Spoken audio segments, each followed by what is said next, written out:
मैं तुम लोगों को बताऊंगा कि फाइनल बैटल के बाद डीमन स्लेयर स्टोरी में आखिर क्या हुआ था। एंड ये स्टोरी 100% ऑफिशियल है, डीमन स्लेयर की ऑथर ने ही इसे लिखा है और डीमन स्लेयर फैंस के लिए स्पेशली इस चैप्टर को कलर्ड वर्जन में पब्लिश किया था। तो बिना टाइम वेस्ट किए शुरू करते हैं डीमन स्लेयर फ्यूचर आर्क।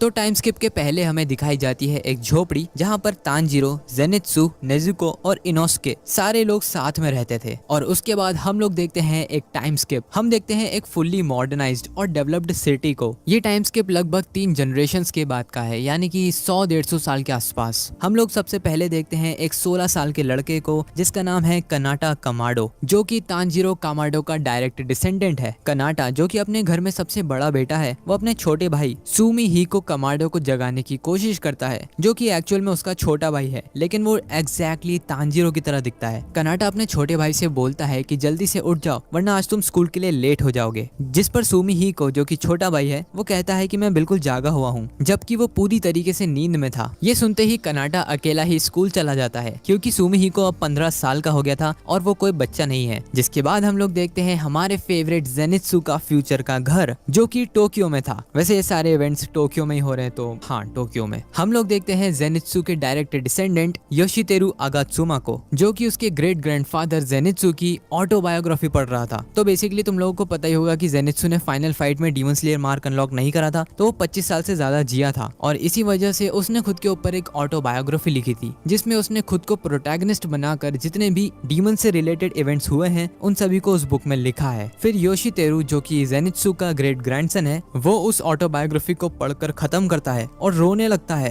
क्योंकि उसने अभी अभी फाइनल फाइट खत्म करी थी मुजान के साथ, और फाइनल फाइट के दौरान जितने लोग मरे थे शायद उसकी वजह से वो काफी ज्यादा इमोशनल हो गया था। और तभी उसकी बड़ी बहन तोको आकर उसे लात मार देती है और उसके छोटे भाई से बोलती है कि तुम अपने दादाजी की झूठी कहानी को फिर से पढ़ रहे हो, क्या तुम्हें इतनी छोटी सी चीज समझ में नहीं आती कि डीमन जैसी कोई चीज नहीं होती। तो यहाँ पर हम लोग देख सकते हैं कितनी बड़ी आयरनी हो रही है। जेनित्सु की ग्रेट ग्रैंड डॉटर को यकीन ही नहीं है कि ऐसा कुछ हो भी सकता है, लेकिन हमें यहाँ पर एक बहुत ही कमाल की चीज पता चलती है कि फाइनल फाइट के बाद जेनित्सु और नेजुको दोनों की शादी हो जाती है और उन्हीं के डिसेंडेंट्स हैं ये दोनों, योशितेरु और तोको। और कोई भी तोको को देखकर बता सकता है कि वो एग्जैक्टली नेजुको जैसी दिखती है। फिर तोको अपने छोटे भाई योशितेरु को डांटते हुए बोलती है कि उसे पढ़ाई पर ध्यान देना चाहिए और ये सब फालतू की चीजों में दिमाग नहीं लगाना चाहिए। फिर योशितेरु और तोको दोनों अपने हाई स्कूल जाते हैं, जहाँ पर रास्ते में योशितेरु सोचता है कि हमारे घर में सारी लड़कियां बहुत ही ज्यादा शांत और काम नेचर की है, लेकिन तोको बहुत ज्यादा ही गुस्सैल है। फिर तोको अपने फोन में न्यूज देखती है और वो अपने फोन में न्यूज में देखती है कि फाइनली तेन्मा उजुई ने जिम्नास्टिक्स में जापान के लिए गोल्ड मेडल जीत लिया है और तोको उसे बहुत ही ज्यादा एडमायर करती है। बिल्कुल वैसे यार जैसे आजकल की लड़कियां के पॉप को एडमायर करती है। वैसे मुझे बताने की जरूरत तो नहीं है कि तेन्मा उजुई किसका डिसेंडेंट है। ऑब्वियसली यार फ्लैशी चैड तेनगेन उजुई का डिसेंडेंट है, जिस पर योशितेरु बोलता है कि तेन्मा उजुई बहुत ही ज्यादा एटीट्यूड वाला बंदा है और इसीलिए ये गोल्ड मेडल डिजर्व नहीं करता। जिस पर तोको गुस्सा होते हुए बोलती है कि वो इतना अच्छा दिखता है कि उसे सिर्फ लुक्स के लिए ही गोल्ड मेडल दे देना चाहिए। और तभी योशितेरु की नजर पड़ती है दूसरी न्यूज पर। वो तोको का फोन उसके हाथ से ले लेता है और देखता है कि एक बहुत ही सुंदर दिखने वाला लड़का जो कि बोटेनिस्ट है, उसने एक बहुत ही रेयर फ्लावर को डिस्कवर करा है और वो फ्लावर है ब्लू स्पाइडर लिली, जो कि मुजान अपने हजारों सालों की लाइफ में डिस्कवर नहीं कर पाया। इस बंदे का नाम है आओबा हाशिबिरा, जो कि इनोस्के का डायरेक्ट डिसेंडेंट है। और यहाँ पर हमें पता चलता है कि इनोस्के और आओई कानाजाकी की शादी हो जाती है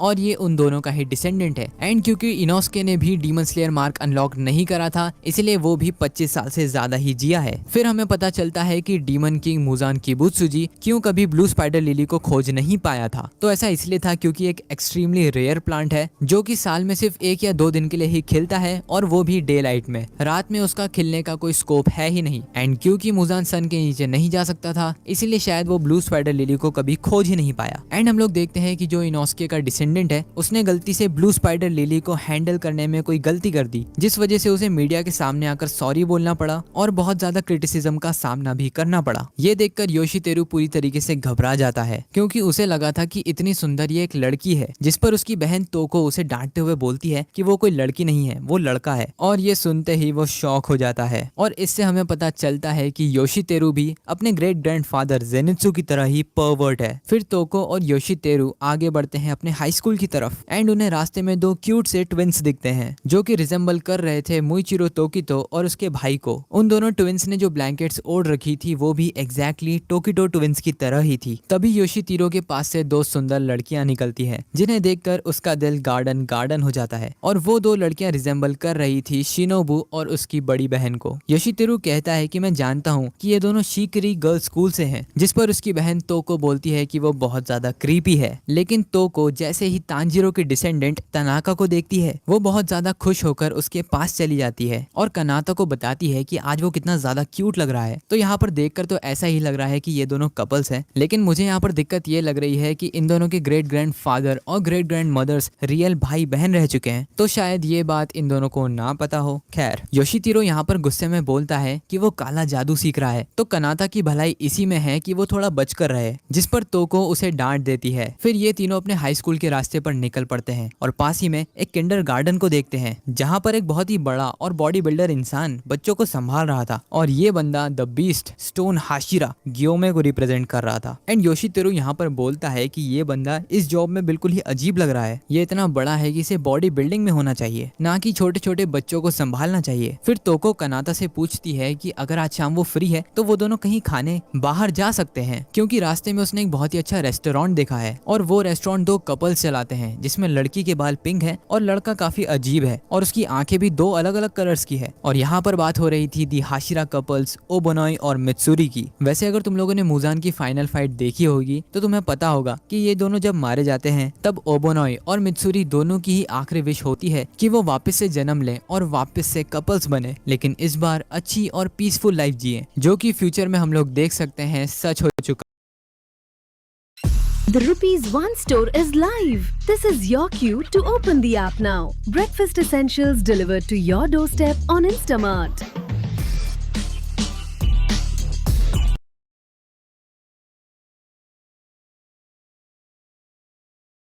नमस्कार मित्रांनो, मी ओम राऊत. मी नुकताच कम्प्युटर सायन्समधून पासआउट झालो आहे आणि पासआउट होताच माझ्या हातात एक जॉब आहे. त्याचं कारण आहे इनोव्हेटिक्स रिसर्च लॅब.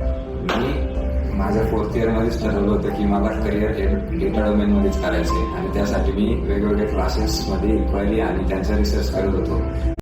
वापस से जन्म लें और वापस से कपल्स बने, लेकिन इस बार अच्छी और पीसफुल लाइफ जिए, जो कि फ्यूचर में हम लोग देख सकते हैं सच हो चुका है। फिर हम लोग तांजीरो के फ्यूचर घर को देखते हैं जहाँ पर सुमिहिको की नींद खुल जाती है और वो देखता है कि वो स्कूल के लिए बहुत ज्यादा ही लेट हो चुका है, तो वो फटाफट से स्कूल के लिए तैयार होता है और अपनी अपार्टमेंट की खिड़की से कूद पड़ता है। एंड यहाँ पर हमें पता चलता है कि सुमिहिको कितना कमाल का एथलीट है। वो लोगों के घरों से होते हुए और दौड़ते हुए अपने स्कूल जाने लगता है और रास्ते में वो एक घर के बीच से निकल जाता है जिस घर में दो बूढ़े इंसान चेस खेल रहे थे, और ये दो बूढ़े और कोई नहीं फॉर्मर थंडर हाशिरा और फॉर्मर वाटर हाशिरा उरोकुडाकी थे। मतलब ऑब्वियसली उनकी रिजेम्बलेंस थी, वो थोड़ी होंगे। तभी फॉर्मर थंडर हाशिरा उस छोटे बच्चे पर चिल्लाता है कि तुम रोज के रोज यहाँ से निकलते हो और इस बात की शिकायत मैं तुम्हारे घर में करूंगा। फिर उन्हीं दोनों बूढ़ों के घर पे टीवी में एक न्यूज चल रही थी कि कैसे एक उबियाशिकी नाम के बंदे ने जापान के सबसे बूढ़े इंसान का रिकॉर्ड अपने सर ले लिया है। एंड यहाँ पर बात हो रही थी कगाया उबियाशिकी के बेटे की, जिसकी उम्र 100 साल से भी ज्यादा है। एंड ये एक बहुत ही कमाल का प्रूफ है कि जो उबियाशिकी फैमिली पर कर्ज था कि वो लोग 30 साल से ज्यादा जिंदा नहीं रह पाएंगे, वो फाइनली ब्रोक हो चुका है। इनफैक्ट काफी अच्छे से टूटा है, इतना अच्छे से कि क्रिया 108 साल से भी ज्यादा जिंदा रह चुका है। फिर सुमिहिको भागते हुए एक शॉप के पास से निकलता है और उस शॉप का नाम था हागानेजुका इक्विपमेंट्स, जो कि एक ब्लैक स्मिथ शॉप थी। और वो इतना तेज दौड़ रहा था कि बस वो 3 छोटी लड़कियों से टकराने ही वाला था। और ये 3 छोटी लड़कियां रिजेंबल करती हैं सुमी, कियो और नाहोको, जो कि बटरफ्लाई मैंशन में थी। और सुमोहिको इतनी ज्यादा स्पीड में था कि वो एक पुलिस ऑफिसर की गाड़ी के ऊपर से जंप मारकर निकल जाता है। और ये देखकर उस पुलिस वाले को बहुत ज्यादा ही गुस्सा आ जाता है। और कार में बैठा ऑफिसर और उसका असिस्टेंट रिजेंबल कर रहे थे सानेमी और उसके बेस्ट फ्रेंड्स साबितो और माकोमो को। जो बच्चा ग्यू की तरह दिख रहा था उसका एक्चुअली में नाम है गीची, जो कि ग्यू तोमियो का डायरेक्ट डिसेंडेंट है। और कमाल की बात तो ये है कि वो तीनों बच्चे आपस आपस में एक कीचेन के बारे में बात कर रहे थे और ये कीचेन बिल्कुल उस कैट मास्क की तरह दिखता है जो कि उरोकोडाकी सारे अपने स्टूडेंट्स को देता था। फिर हम लोग देखते हैं योशितेरु को, जो कि अपने फोन में एक सुंदर सी लड़की की ड्राइंग देख रहा था। ये सुंदर लड़की और कोई नहीं बल्कि लेडी टामायो थी। योशितेरु अपने दोस्त को बताता है कि ये जो फोन में पेंटिंग है ये एक यूशिरो नाम के बंदे ने करी है और वो बहुत ही कमाल का आर्टिस्ट है। उसकी ड्राइंग्स को देखकर पता ही नहीं चलता कि वो ड्राइंग है या रियल फोटो। एंड यहाँ पर बात हो रही थी दी ओनली डीमन अलाइव यूशिरो की। एक्चुअली में तांजीरो ने आखिरी बार यूशिरो से बोला था कि प्लीज वो हमेशा जिंदा रहे, क्योंकि सिर्फ तुम ही हो जो कि लेडी टामायो को अपनी मेमोरीज में जिंदा रख सकते हो। और यही वो कारण था कि यूशिरो नहीं मरता है और खुद को एज अ आर्टिस्ट आइडेंटिफाई करता है। फिर हम लोग देखते हैं सुमिहिको को, जो कि अपनी स्कूल की तरफ और तेजी से भागता है। एंड तभी वहाँ पर तोजुरो नाम का उसका दोस्त आ जाता है जो कि रिजेंबल कर रहा था रेनगोकू को। हालांकि वो रेनगोकू का ही ब्लड है क्योंकि वो रेनगोकू के छोटे भाई का डिसेंडेंट है। तोजुरो और सुमिहिको दोनों ही स्कूल की तरफ बढ़ने लगते हैं। सुमिहिको यहाँ पर बोलता है कि मुझे तो यकीन ही नहीं हो रहा कि तुम भी लेट हो, जिस पर कोजिरो बोलता है कि मैं कल रात 4 बजे तक जागा था और प्रैक्टिस कर रहा था और इसीलिए आज सुबह मेरी नींद खुली ही नहीं। वो तो मेरे डैड ने मुझे चांटा मारकर उठा दिया, वरना मैं तो उठता भी नहीं। एंड इस बंदे से बिल्कुल रेनगोकू वाली एनर्जी वाली वाइब्स आ रही है। तभी वहाँ पर पुलिस की कार आ जाती है जिसमें ऑफिसर सुमिहिको को बोलता है कि रुक जाओ लड़के, लेकिन वो दोनों रुकने की जगह अपनी स्पीड को और भी ज्यादा बढ़ा देते हैं। फिर क्योजिरो बोलता है कि तुम्हें केंडो क्लब को ज्वाइन करना चाहिए। मुझे पूरा यकीन है जैसे ही तुम उस क्लब को ज्वाइन करोगे तुम उसके टॉप प्लेयर बन जाओगे, क्योंकि तुम एथलेटिक्स में सबसे टॉप पर हो। जिस पर सुमिहिको मना कर देता है क्योंकि वो नहीं चाहता था कि क्लब की वजह से उसके सोने के टाइम में कोई रुकावट आए। पुलिस ऑफिसर बार बार हॉर्न बजाते हैं और उन्हें चिल्लाकर रोकने की कोशिश करते हैं, लेकिन वो दोनों बच्चे आपस में इतने मगन थे कि वो दोनों पुलिस ऑफिसर्स को सुनते भी नहीं है। तभी वो दोनों अपने स्कूल पहुंच जाते हैं और एक टीचर जो कि बिल्कुल ही डीमन स्लेयर मुराता की तरह दिख रहा था, वो टीचर चिल्लाते हुए बोलता है कि जल्दी से गेट्स लगा दो, उन दोनों बच्चों को स्कूल के अंदर आने मत देना। जिस पर सुमिहिको बोलता है कि हम दोनों आराम से क्रॉस कर लेंगे और क्योजिरो बोलता है बिल्कुल सही कहा। और टीचर के गेट लगा देने के बाद भी उस गेट के ऊपर से दोनों जंप कर अंदर चले जाते हैं। और तभी वो दोनों पुलिस ऑफिसर्स की गाड़ी रुकती है और वो दोनों मुराता जैसे दिखने वाले टीचर को रोकते हैं और बोलते हैं कि हमें आपसे कुछ बात करनी है। एंड यहाँ पर हमें क्लासिक सानेमी का गुस्से वाला फेस देखने को मिलता है। फिर एक सीन शिफ्ट होता है इनोस्के के डिसेंडेंट पर, जो कि मन ही मन सोच रहा था कि मुझे सिटी में रहना बिल्कुल पसंद नहीं है, कितना अच्छा होता अगर मैं माउंटेन्स में अकेला रहता। फिर एक फोन कॉल जाता है तांजीरो के फ्यूचर घर में, जहाँ पर सुमिहिको की मॉम उस फोन को उठाती है और दूसरी तरफ से स्कूल के टीचर्स उन्हें समझाते हैं कि उन्हें अपने बेटे को डांटना चाहिए, वो बहुत ज्यादा ही मस्तीखोर है, और उन्हें बताते हैं आज के इंसिडेंट के बारे में। यहाँ पर सुमिहिको की मॉम उन सभी से माफी मांगती है एंड उनके साइड ही में लगी दीवार पर जितनी भी फोटोज लगी थी हमें उनका क्लोजअप देखने को मिलता है। हम देखते हैं कि उन फोटोज के नीचे एक कटाना रखी थी जिसमें रेनगोकू का हिल्ट भी लगा हुआ था, और ये ब्लैक नेचरन स्वॉर्ड और किसी की नहीं बल्कि तांजीरो कामाडो की थी। उस ब्लेड के जस्ट ऊपर एक फोटो लगी हुई थी जिसमें फाइनल फाइट के सारे सर्वाइवर्स साथ में आकर फोटो खिंचवाते हैं, और ये फोटो काफी ज्यादा पुरानी हो गई थी। उस फोटो की साइड में हम लोग देखते हैं हानाफुदा इयररिंग्स। एंड इसी पैनल के साथ चैप्टर खत्म हो जाता है। एंड इस कमाल के पैनल के साथ जिसमें सारे फाइनल फाइट सर्वाइवर्स